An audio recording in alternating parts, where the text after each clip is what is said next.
O que deve ser considerado é que existe uma série de oportunidades de participação que podem ser oferecidas aos cidadãos através da internet. Primeiramente, existem aquelas oportunidades que são oferecidas por mandatários políticos, como os deputados, por exemplo, e algumas que são oferecidas por candidatos. No caso dos mandatários, essas ferramentas devem, do ponto de vista ideal de fortalecimento da democracia, essas ferramentas devem ser oferecidas com maior vigor, com maior variedade. Por exemplo, nos websites, o candidato, aliás, o representante poderia oferecer ao cidadão a oportunidade de sugerir legislações, sugerir modificações no mandato, ou sugerir novas propostas, ou de alguma forma participar daquela produção da decisão política que está em curso. Por exemplo, um tipo de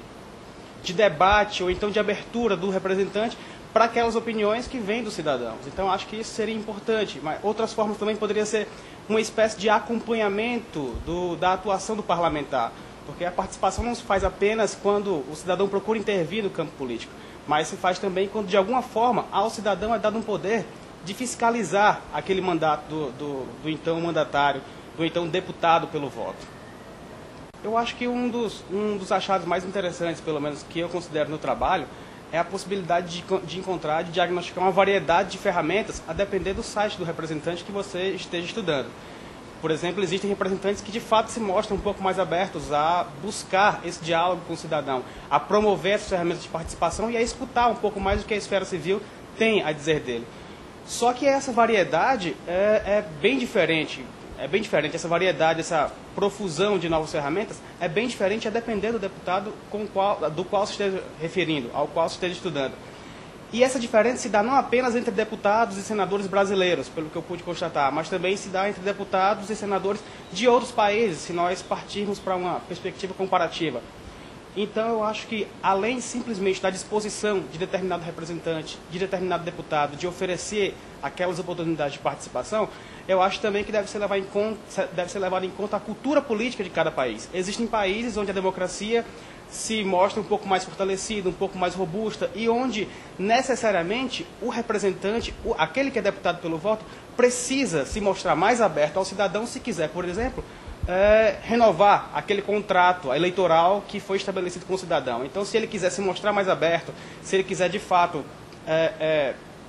procurar novas possibilidades de se reeleger, ele deve, de alguma forma, a depender daquele eleitorado, ele deve, de alguma forma, procurar se mostrar mais aberto. Por exemplo, se for um eleitorado de nível mais alto, educacional, por exemplo, ele vai exigir que o deputado, que o parlamentar, se mostre um pouco mais aberto àquelas disposições dos cidadãos. Então, assim, ele vai, de alguma forma, ser constrangido a promover aquele tipo de ferramenta. Nesse ponto, sobre que diferenciais a internet pode trazer, eu acho que, antes de tudo, a gente tem que pensar nas formas de sociabilidade, partindo para um plano mais geral, nas formas de sociabilidade que a gente tem hoje. Então,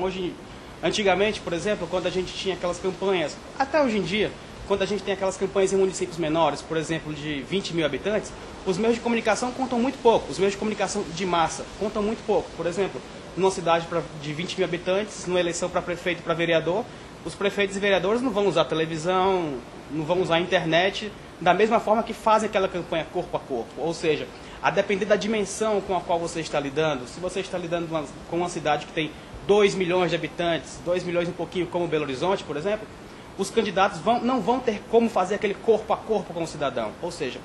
primeiramente eles vão ter de sair daquela sociabilidade comunitária para aquela sociabilidade de massa, para se expor pela televisão, para se expor pelo rádio, para se expor pela internet. Então, assim, a internet, nesse primeiro momento de sociabilidade de massa, ela oferece mais um canal, mais uma plataforma, mais um suporte para o candidato, no caso das eleições, chegar até aquele cidadão e expor suas propostas de forma mais aprofundada do que ele tem oportunidade no rádio e na TV.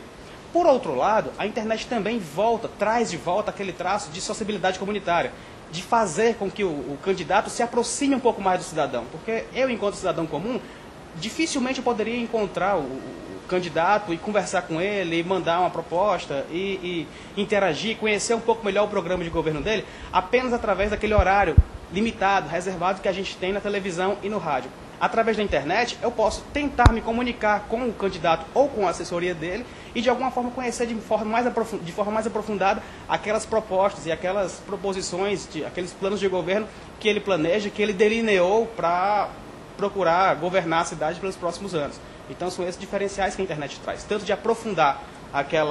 essas propostas, o conhecimento dessas propostas por parte dos cidadãos, como também por ser um canal que não é apenas unidirecional e vertical, poder também fazer com que o cidadão participe, interaja diretamente daquela campanha e ainda aproximar o cidadão um pouco mais daquela candidatura e fazer com que ele, de alguma forma, participe de forma mais intensa daquele empreendimento.